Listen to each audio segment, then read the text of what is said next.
सबसे पहले हम बात करते हैं इस हफ्ते मंडे नाइट रॉ की व्यूअरशिप की। तो पिछले हफ्ते मंडे नाइट रॉ की व्यूअरशिप थी 1.90 मिलियन व्यूअर्स और तगड़े इंक्रीज के साथ इस हफ्ते व्यूअरशिप मिली है रॉ को 2.23 मिलियन व्यूअर्स। ये तो कोई एवरेज व्यूअरशिप। इसके अलावा जब रॉ का पहला घंटा चल रहा था तो उस दौरान व्यूअरशिप थी 2.40 मिलियन व्यूअर्स, जो कि कमाल की बात है। सीरियसली लोगों को पता है कि ट्रिपल एच आ चुके हैं, रिजीम चेंज हो चुकी है, तो फायदा होने वाला है, क्रिएटिविटी अच्छी होने वाली है। और एक और चीज मैं आपको बता दूं कि समर स्लैम से पहले जो रॉ का एपिसोड था वो विंस मैकमैन लिख के चले गए थे या स्क्रिप्टेड था विंस मैकमैन के हिसाब से। ये पहला एपिसोड था जहां पे ट्रिपल एच की पूरी क्रिएटिविटी थी और इसी के चलते रॉ की व्यूअरशिप को इतना फायदा हुआ है। और एक और चीज मैं आपको बताना चाहता हूँ, ये व्यूअरशिप अब तक की सबसे ज्यादा है तब से जब से पेंडेमिक एरा स्टार्ट हुआ था और रॉ का पहला एपिसोड आया था बिना क्राउड के। तो triple H led creative team का पहला जो रॉ का एपिसोड था वो बहुत बढ़िया गया, 2 साल में सबसे बढ़िया गया। तो क्रिएटिव हेड है हमारे ट्रिपल एच और चेंजेस की बात चली रही है तो मैं आपको एक और चेंज के बारे में बता देता हूँ। तो जो भी WWE में प्रोमोज होते थे विंस मैकमैन के एरा के दौरान, वो जिसमें बैन वर्ड्स का आप बिल्कुल यूज नहीं कर सकते थे, उसमें लिमिट्स को आप क्रॉस नहीं कर सकते थे,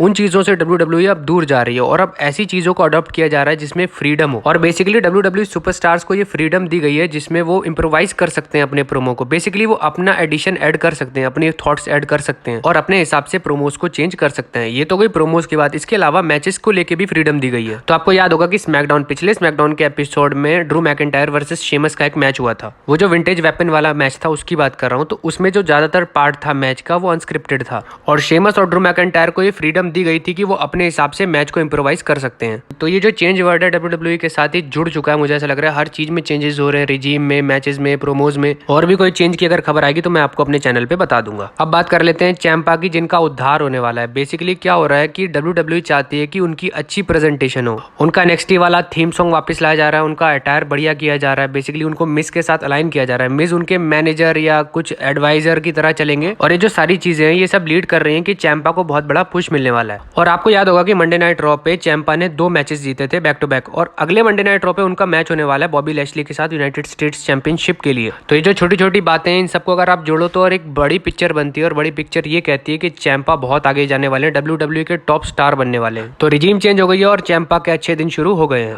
अब बात करते हैं ऑस्टिन थ्योरी की, जो मंडे नाइट रॉ के एपिसोड से गायब थे। तो सोशल मीडिया पे लोग मुझसे पूछ रहे थे कि वो गायब क्यों थे, तो मैं आपको बताता हूँ। तो ऑस्टिन थ्योरी के एक अंकल थे जो कि गुजर गए थे इस वीकेंड में और इसी वजह से Austin theory Monday night raw पर नहीं थे। और ये जानकारी खुद ऑस्टिन थ्योरी ने अपने ऑफिशियल इंस्टाग्राम अकाउंट पे दी, जहाँ पे उन्होंने अपने अंकल के साथ अपनी एक पुरानी फोटो, एक नई फोटो, एक US चैंपियनशिप वाली फोटो भी दी। तो फैमिली ट्रेजेडी है ऑस्टिन थ्योरी के घर में या फैमिली में, तो हम आगे बढ़ते हैं रेस्ट इन पीस कह के। अब बात करते हैं हमारे ट्राइबल चीफ रोमन रेंस के बारे में, जिनका टाइटल रेन अब 702 डेज का हो चुका है। ये रिकॉर्ड आपको कम लग रहा है तो मैं एक और बता देता हूँ। तो रोमन रेंस का जो कंबाइन वर्ल्ड टाइटल का रेन है, सारे टाइटल्स मिला के वो 1000 डेज को क्रॉस कर चुका है। तो अचीवमेंट के बाद अचीवमेंट, अचीवमेंट के बाद अचीवमेंट रोमन रेंस प्राप्त किए जा रहे हैं। ये तो स्टैट्स हो गए कि रोमन रेंस ने क्या अचीव कर लिया। अब वो क्या अचीव करेंगे इसके बारे में मैंने एक चीज बताई है, वो आप अपने स्क्रीन पे देख सकते हो। तो 26 मई 2023 को स्मैकडाउन के एपिसोड में रोमन रेंस के यूनिवर्सल चैंपियन रेन के 1000 दिन पूरे हो जाएंगे। तो रोमन रेंस अब नहीं रुकने वाले, रेसलमेनिया तक तो उनका टाइटल रेन कहीं नहीं जाने वाला। क्लैश एट दी कासल में मुझे पूरे चांसेस है कि रोमन रेंस अपनी चैंपियनशिप को रिटेन कर लेंगे।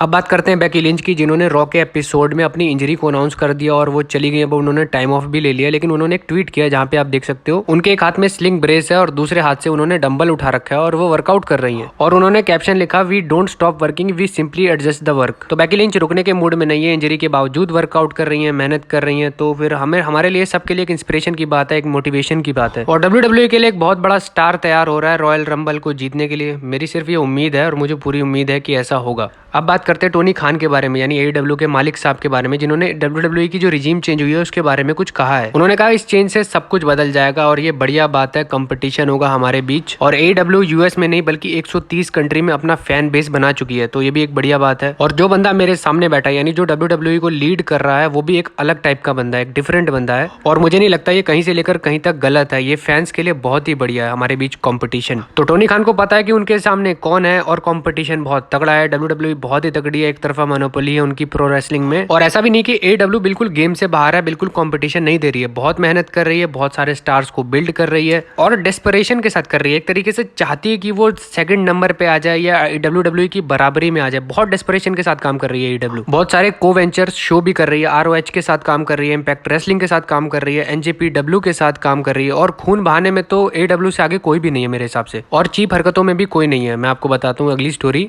तो आज डायनामाइट का एपिसोड था। मैक्स कस्टर AEW के सुपरस्टार रैंप से चलते हुए आते हैं और वो रैप गा रहे थे और वो कह रहे थे कि no filter, I don't Instagram, we make the age boys retire like Vince McMahon. तो बेसिकली वो ये कह रहे थे कि मैं लड़कों को या मतलब लाइक दूसरे सुपरस्टार्स को रिटायर कर दूंगा लाइक विंस मैकमैन की तरह। और AEW और मैक्स कस्टर को चीप पब्लिसिटी मिलनी थी, वो मिल गई। इवन जॉन सीना ने अपने इंस्टाग्राम अकाउंट से भी मैक्स कस्टर की एक फोटो भी लगा दी। तो जॉन सीना ने मैक्स कस्टर की फोटो लगा दी, मैक्स कस्टर को फायदा हो गया, AEW को फायदा हो गया, एक अच्छी खासी चीप पब्लिसिटी बन गई। और इससे पहले मैक्स कस्टर को कौन जानता था? जब जॉन सीना ने फोटो लगा दी तो मैक्स कस्टर को अच्छे खासे लोग जानने लग गए होंगे। बस AEW ये जो चीप हरकतें हैं, ये WWE का मेंशन करना बार बार, ये बंद कर दे तो शायद कंपटीशन में कुछ मजा भी आए। अब या तो ये स्टोरी लाइन के हिसाब से बोला गया या फिर इम्प्रोवाइजेशन की फ्रीडम है तो AEW में सुपरस्टार्स को, इसी वजह से उन्होंने ऐसा बोला। और भी कोई रिपोर्ट आएगी इस मामले में तो मैं आपको बताऊंगा, लेकिन मुझे ये जो चीप पब्लिसिटी स्टंट बिल्कुल पसंद नहीं आता। मैं थोड़ा डिसिप्लिन टाइप का आदमी हूँ। तो इसी नोट के साथ वीडियो को समाप्त करते हैं। ये थी मेरी आज की वीडियो। प्लीज चैनल को सब्सक्राइब कर दो, लाइक कर दो और शेयर कर दो।